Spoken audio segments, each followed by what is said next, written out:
네, 우리 최고위원님들 발언 잘 들었습니다. 아까 우리 정청래 의원께서 절대 독점은 절대 망한다 이런 말씀 해주셨는데, 오늘이 마침 10월 유신 쿠데타 날입니다.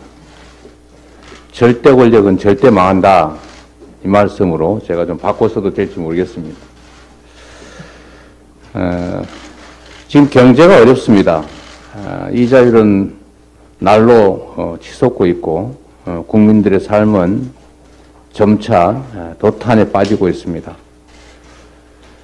민생과 경제를 챙기는데 총력을 다해도 부족할 시점에 국가 역량이 이 야당 탄압, 정치 보복에 소진되고 있습니다.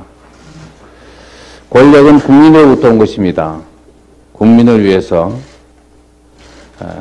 제대로 사용되어야지 국민의 삶을 팽개치고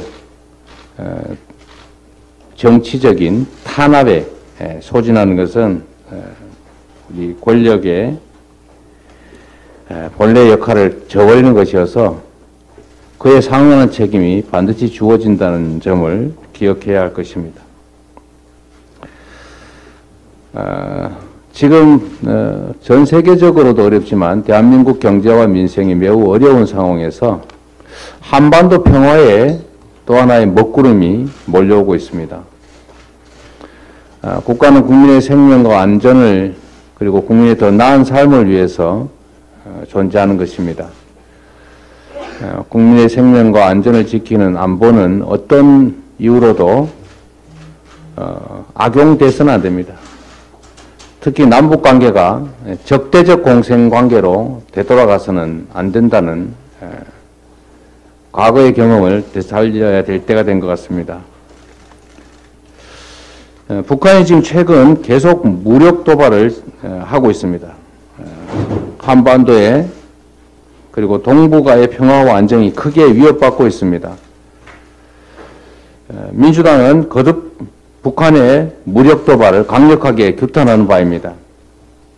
군사적 긴장을 고조시키고 남북의 신뢰를 훼손하는 모든 형태의 도발 중단을 북한에 강력하게 요구합니다.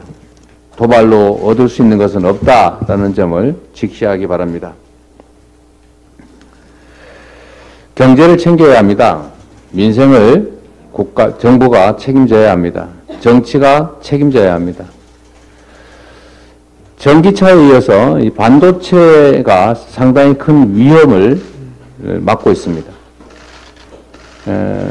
26개월 만에 지난 8월에 반도체 수출이 역성장을 했는데 지난달에도 마이너스를 기록했다고 합니다. 생산량도 2008년 금융위기 이후에 최대폭으로 감소했다고 합니다. 반도체 산업이 매우 위험 지경에 처해 있습니다. 우리와 산업 구조가 유사한 대만은 그런데 반대로 올해 현재까지 400억 달러가 넘는 무역 흑자를 기록하고 있다고 합니다. 정부가 경제는 시장이 알아서 하는 것이다 라는 태도로 오불관원의 자세를 취하는 것은 결코 바람직하지 않습니다. 경제는 심리입니다. 정부가 방향을 정하고 시장 참여자들을 격려하고 위협 요소를 제거하고 또 그렇게 하려는 의지가 보이면 시장은 살아납니다. 그런데 정부가 할 일은 없다. 시장이 알아서 할 일이다.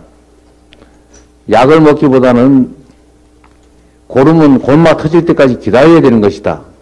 이런 태도를 취하면 더 큰 고통, 더 큰 위험이 도래하게 됩니다.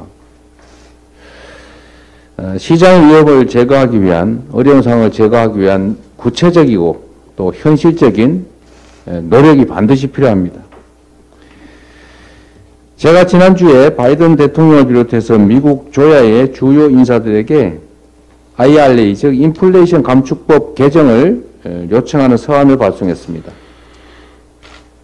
이게 무슨 그렇게 큰 도움이 되겠습니까?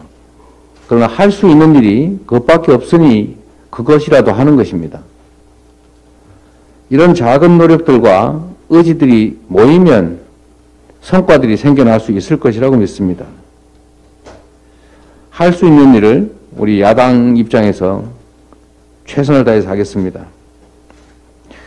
이번 주에 국감이 마무리되면 본격적으로 예산 입법국회가 이제 시작됩니다. 민생 경제를 위한 골든타임을 놓쳐서는 안 됩니다. 민생 해결과 국가 전략산업 지원을 위한 여야정 협의체 구성을 촉구합니다. 한 번 더 말씀드리지만 내버려 두면 나아질 것이다 라는 것은 무능을 자인하는 것입니다. 할 수 있는 일을 찾아서 최선을 다해야 시장이 희망을 가질 수가 있습니다. 정부의 민생이익 대응을 위한 적극적인 방안 시행을 촉구합니다. 네, 고맙습니다.